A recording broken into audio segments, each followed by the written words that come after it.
claimed. So for example, these asylums could no longer be claimed after 1 year of your stay inside Canada. So for example, you come here to study for a year, and the applicant realizes that there are not much pathway for them to have a valid status, and after running out of all the options, they decide to apply or seek a refugee claim. So in that case, this particular option will no longer be applied. So you will not have that option anymore. Hi everyone, welcome back to the YouTube channel of Destination North Immigration Consulting. I am Kohinoor Devroy. I am a regulated Canadian immigration consultant, and I am also a career strategist. So let's look at the top Canadian immigration highlights that took place in June. So the first highlight of Canadian immigration which we are going to be discussing today, is the Strong Borders Act. So this was introduced very recently by our newly elected Prime Minister, Mark Carney, and his cabinet. So this will be focusing on all the border-related activities, cross-border transnational activities that has been taken place. So it primarily strengthens border security in Canada.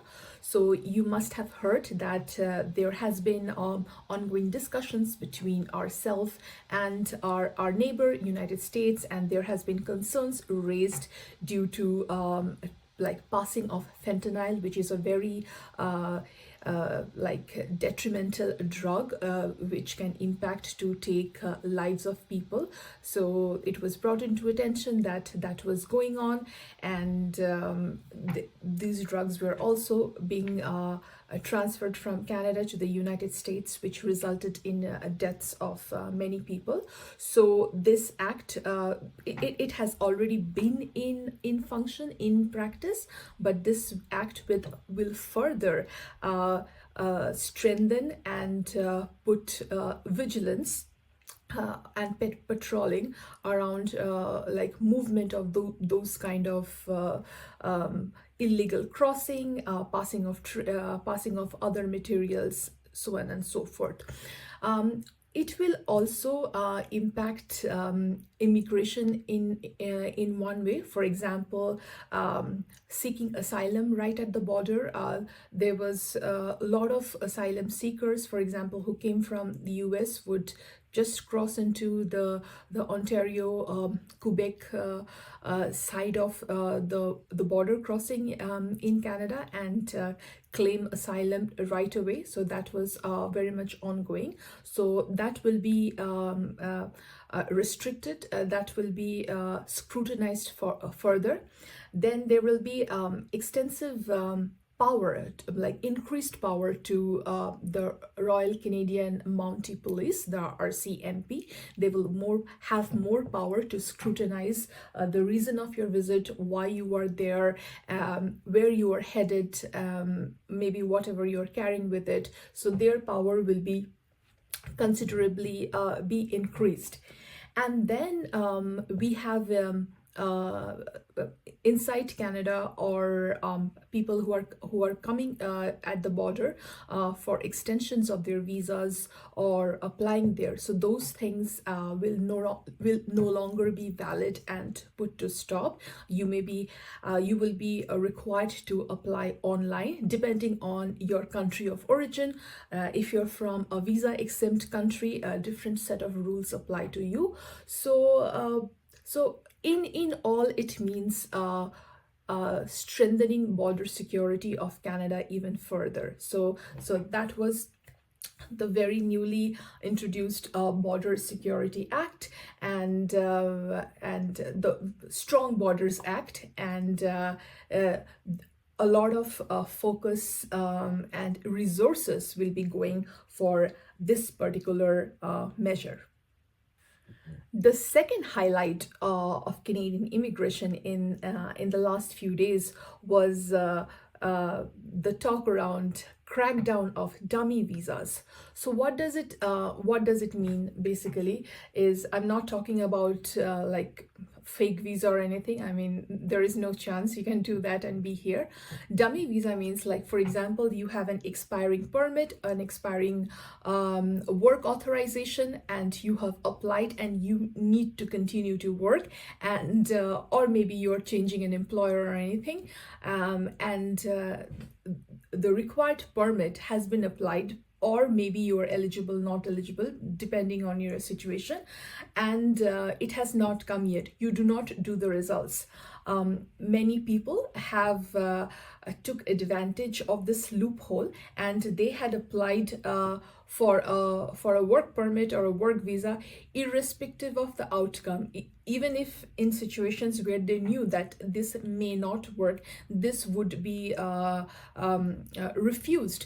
But what it gave them was that that time they were able to buy that time and continue working under maintained status. So it was a loophole which said that until and unless a decision is made, your previous conditions still apply. So that particular law was taken advantage of in a various way. So that is going to be scrutinized and looked into, and people who were doing that or being advised to do that will no longer work for them. So crackdown on these kind of visas is being looked into very seriously. The third highlight of Canadian immigration in the last few days was the introduction of Bill 3C, which is Citizenship by Descent. So how it happened was that there were a lot of laws worked on, and then they were retrieved, they were reintroduced. In whole, in the last few decades, citizenship by descent was only limited to the first generation. That means if a certain person decides to go out of Canada and do not plan to return, and they have a family, and their offspring would be a Canadian citizen by descent. But this transfer of a right to citizen was limited to only first generation. Now, based on the new bill that has been introduced, this transfer of citizenship now could go further, and could restore citizenship status on many people who are also considered lost Canadians. For example, their parents have expired, or their spouses have expired, and they never returned back to Canada. They were born and brought up in another country. They did not have any connection with Canada other than their family member, and they do not know whether they qualify or not. So now with the introduction of this new bill, this will be further transferred, and people like lost Canadians will be benefiting from this. So it's a good thing. A lot of it depends on where that particular person, like for example, your a person's parents was located before the birth of that child. So there could be a requirement of 1,095 days. If that is met, then this would be easier to transfer. So let us know, what are your thoughts about these latest changes? What do you feel about the newly introduced acts? And by leaving us a comment. Till then,